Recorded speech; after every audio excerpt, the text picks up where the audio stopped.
Ladies and gentlemen, my name is TotalBiscuit. I'm here to ask and answer one simple question. WTF is The Harvest. It's a sci-fi action RPG by a company called Luma Arcade, and they tout themselves as the largest South African developer. Interesting. They happen to have an office in Johannesburg, but they're actually based out of San Francisco, so I'm not sure that really counts, but hey, there you go. They've made a number of games for mobile platforms as well as, I believe, one PC game in the past, and this is actually a port of a Windows Phone game they made back in 2010. It piqued my interest because, again, it's an action RPG with loot, so I'm like, oh, okay, and it's a sci-fi action RPG, which is fairly rare. What it doesn't have is music that loops properly in the menu screen. Not really sure what's going on with that, because it has music and then just cuts out, and I guess they just didn't bother to loop it. So over the options menu, shall we, and see what we can see. So a number of useful options for action RPGs, like showing loot name and things like that. I can't really imagine why you'd want to turn that off. That sounds like the worst idea ever. Most of these are the kind of things that nobody in their right mind would not want.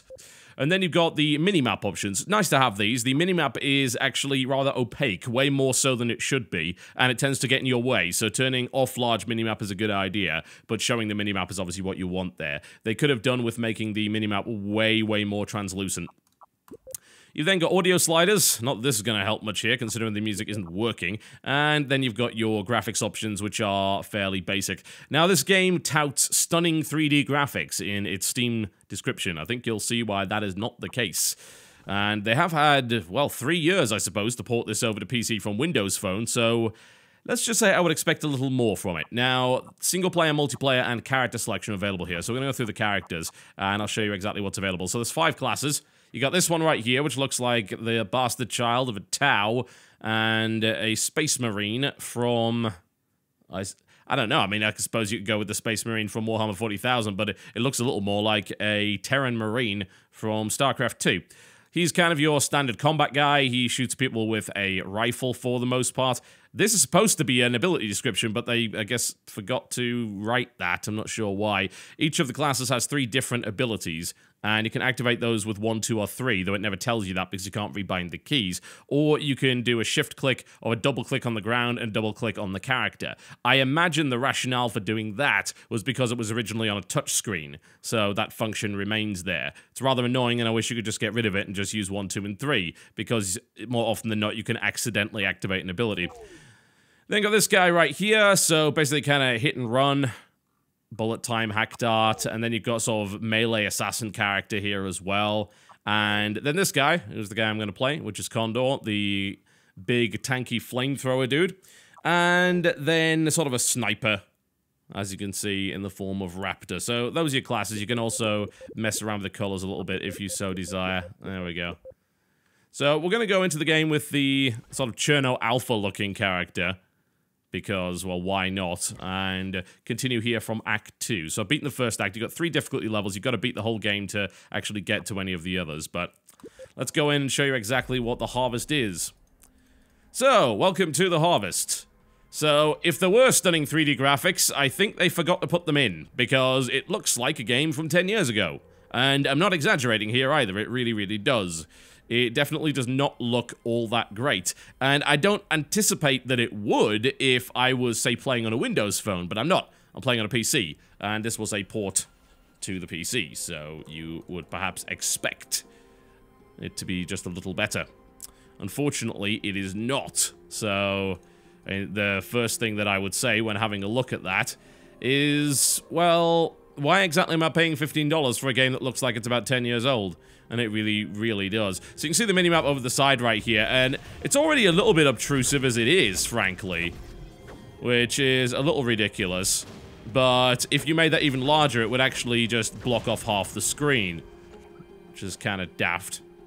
Now, you'll notice the character and the combat is fairly basic. You got one basic attack, which happens to be based on your weapon, which for each character is, as far as I can tell, just exactly the same. So if you play the flamethrower character, whichever weapon you get, it's gonna be a flamethrower or chemical spray or using the same kind of particle effects, basically. And the flamethrowers are pretty fun to use, don't get me wrong, but the fact of the matter is the combat gets really repetitive really fast because you can't get different weapons. The only other things you've got are your abilities. So you got this, which is a proximity mine. Then you got this, which is a missile swarm, which actually looks pretty good, I'm going to say. And then Inferno, which is you roll up into a kind of Metroid ball, set yourself on fire, and roll over people. And that's basically how that works. The only other thing you can do, consumables-wise, is to use a med kit. And that is about it. Unless there's some mechanics that unlocked way into the second, third, or fourth act, which there certainly shouldn't be, by the way. That is the extent of how far the combat goes. So you can get loot, as you saw right there. I'm just going to clear these guys out of the way. There we go. Nice and easy. And if I click the pause screen right here, you can very clearly see this UI was designed for a touchscreen, can't you? Because a lot of it's very inconvenient. Like, there is no button to go straight to the inventory. Unless, yeah, I'm just pressing all the buttons here, and yeah. There's no button for the inventory, so you've got to go to your pause menu, and then you've got to go to this right here, which is not actually the default, I don't believe. And then you've got your stat screen with 3 different stats that you can upgrade during your level ups. So I've put a bunch into endurance and strength, not so much into agility, and armor is increased by getting items. So you've got 5 different item slots. You have your head, arm, chest, weapons, and your leg augments, and most of these are just fairly basic upgrades, frankly. So what do we got here? That's got +5 on the endurance, so that actually might be worth having in comparison to the rest of it, so we'll equip that. Some of them do change the way that things look, but as you can see, all 3 of these helmets look identical, so that's unfortunate, but we'll equip that because it seems like the best thing to have. Is it actually going to let me do it? I assume that's now equipped. No, apparently not. You want... am I too low level? Oh, there we go. So double-clicking doesn't actually work. You've got to click the equip button for some reason. That's a little annoying. And then, of course, you can sell stuff as well. There is no actual shop in this game, at least no shopkeepers. The shop is accessed through the menu automatically, and it will give you the option to buy a bunch of stuff based on your level and things like that. Anything you can drop, you seem to be able to use, so the loot is customized depending on who exactly you are playing. And it's based on a currency system. Those little purple diamonds that you saw me grab on the floor, that was what that was. So, stats-wise, you've got a bunch of different things, including crits, armor, HP, you know, the very basic stuff that you would expect. The weapons are a little bit more interesting, because you have different types of damage, so this actually does +8 fire damage, but there are other weapons that you can get that do, like, say, chemical or radiation damage, and can then be buffed by various different items. I don't honestly know exactly how far that goes. I think I'm actually going to grab that, because, frankly, I need the armor at this level. So there we go. And I don't really know how interesting these things end up being. I haven't seen anything like proc chance or anything that really intrigues me about the weapons popping up to this point. The weapons just seem to be fairly basic, hit stuff, and do a little bit more damage with this particular variant. There's a couple of choices to be made here and there, like you can trade off attack power for damage and things like that, and, you know, maybe get less armor and a little bit more crit, but it's not that great. Yeah, the itemization, at least early on in the game, in Act 2, still doesn't seem to have improved all that much. Now, the combat itself is exactly what you would expect, only there's one thing that's a little bit unusual. Allow me to demonstrate. So, I'm going to take my hands off the mouse, if you don't mind. There we go. The game plays itself. It's wonderful. If you move next to something and it attacks you, you will automatically fight back. You don't even need to do anything. Ah, well, this is nice and relaxing. If only it would also move me. Wouldn't that be great? That would be amazing. Then I wouldn't actually have to ever play the game.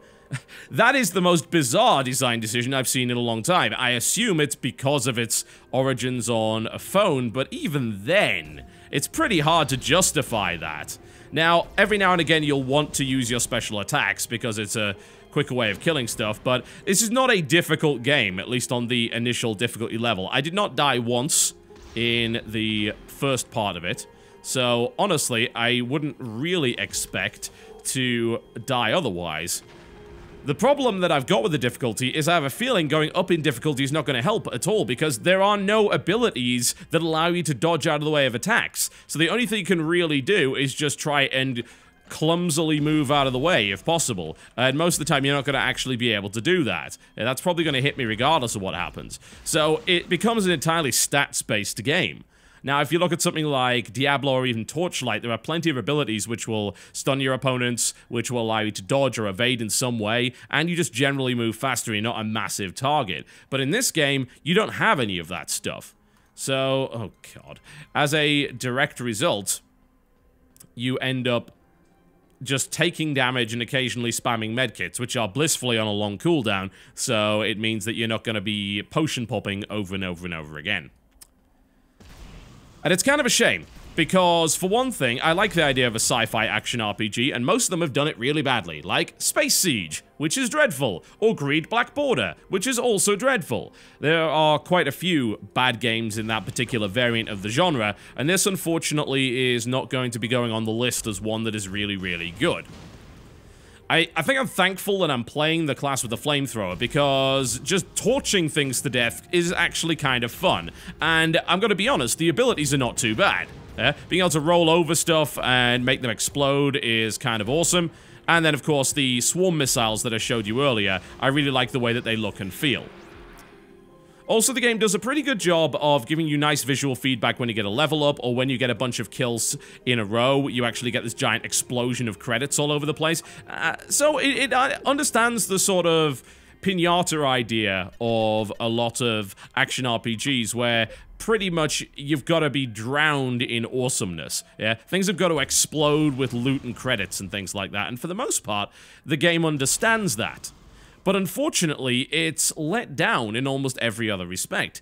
It's got a very rudimentary story that doesn't really have any memorable characters. And for the most part, you're just kind of fighting these Strogg-style things in your mech suit, and occasionally you will be able to summon an ally, which is an AI-controlled version of one of the other characters, who will just do basic auto-attacks for you for a little while and then leave at an arbitrarily determined point in the game. So, unfortunately, they don't act with any common sense, and they will not be able to use their abilities to complement yours. In multiplayer, that would be a little bit of a different matter, of course, but, well, convincing people to play this game in multiplayer could be a little bit difficult. The combat is only just good enough, in my opinion. Only just good enough to justify playing it. And as it stands, it's pretty damn dull. Just the lack of evasion, the lack of skills, the lack of progression. I mean, it's just some basic functionality that you have to have in an action RPG in order to keep people interested, like skill progression. There's none of that. You have all three of your skills at the start, and then you never get another one. Weapon progression, gear progression, none of this, it exists, but none of it's even remotely interesting. So you have no skill progression, and very, very run-of-the-mill statistic progression. That's problematic. I'd also say the combat's not that responsive. It's mostly because of this class. Some of the other classes are a little bit quicker on their feet, but you click and it takes like a full second or so to actually fire, and the animations are just repeated over and over and over again. So the combat gets incredibly monotonous very quickly and doesn't have that nice snappy feel of something like Diablo, where you've got this instant response, or the nice meaty, weighty feel of this slight rooted wind-up of something like, say, Torchlight. Why is it even pointing me in this direction? I don't even know. So I definitely understand what they were trying to do here, but it is safe to say that they did not really accomplish it all that well. It is not a horrible game. It is basically competent at what it does, but only barely. It has the bare minimum you would really need for this to be interesting. On a phone, 3 years ago, especially on Windows Phone, where there weren't all that many games to begin with, alright, I could see why some people might be interested in playing something like this, because for a phone game, it doesn't look that bad. It's got some basic elements of what would make a core game experience. You know, it's not Angry Birds or anything like that, so yeah, I can absolutely see why you'd maybe want to try and play this on a phone, but this is not a phone. This is not a phone. This is a real game on a real machine, and it's also on a machine that has a lot of competition. Let's see, Path of Exile, Diablo 3, Torchlight 2, Grim Dawn, and that's just a couple. They are all vastly superior, and more to the point, some of them are free, and some of them cost about as much. So, I mean, I do kind of feel disappointed on their behalf as well, because, like, well, you know, we tried to make this, and it just didn't end up working out. Yeah, I understand that, but unfortunately, it seems like they bit off a little bit more than they can chew, at least for the PC market. For a phone game, it's kind of alright, but even now on, say, iOS, there are far better versions of action RPGs that you can play. It's not entirely a lost cause. Some of the abilities are nice to use. Even though they don't look that great, the explosions are actually quite satisfying. You know, they look about 10 years out of date, but they're pretty satisfying to have happen. And just blowing things up is relatively enjoyable. But this is not where it needs to be. This is not of the standard where I could ever possibly recommend it to you. Really, even on a sale. Especially considering, you know, you can pick up the original Torchlight for about $3 on a sale. And even though that's limited in comparison to its successor, it's still a hell of a lot better than this. One other last thing that I'd like to point out is the fact that the music is awfully repetitive. It's the same 2-minute loop. The entire first act was this track. The whole thing. Yeah? And it's still that now. The only time I've heard another music track is during the boss fight at the end of Act 1, which wasn't a particularly good boss fight either. Because you have no dodge, you took some damage, and then you had to basically run around waiting for your medkit to very slowly regenerate, which I think takes about a minute before you can actually use it again. So, it was a very frustrating experience. I've not enjoyed my time with The Harvest, I'm afraid, and as a result, I can't recommend it to you. There's definitely a little bit of promise to be had if they went back to the drawing board and they looked at their concept and said, right, well, you know, let's look at all of the other really good action RPGs. Why am I even going around in circles? I can't even figure out what exactly I'm supposed to do here.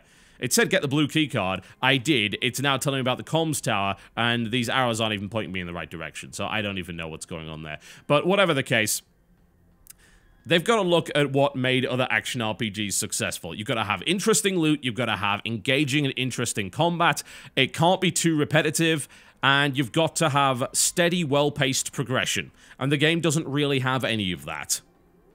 And as a result, it's a little bit of a failure. Again, a shame. Because we could do with a good sci-fi action RPG, and stuff like the design of this mech, it's pretty cool. I'd happily run around in a mech stomping on things in an action RPG, that sounds phenomenal. Unfortunately, this is not the game where you're going to get that experience. So there you go, folks. The Harvest is currently available on Steam for $15 or your regional equivalent, and it is unfortunately not something that I can recommend. Thank you very much for watching. I'll see you next time.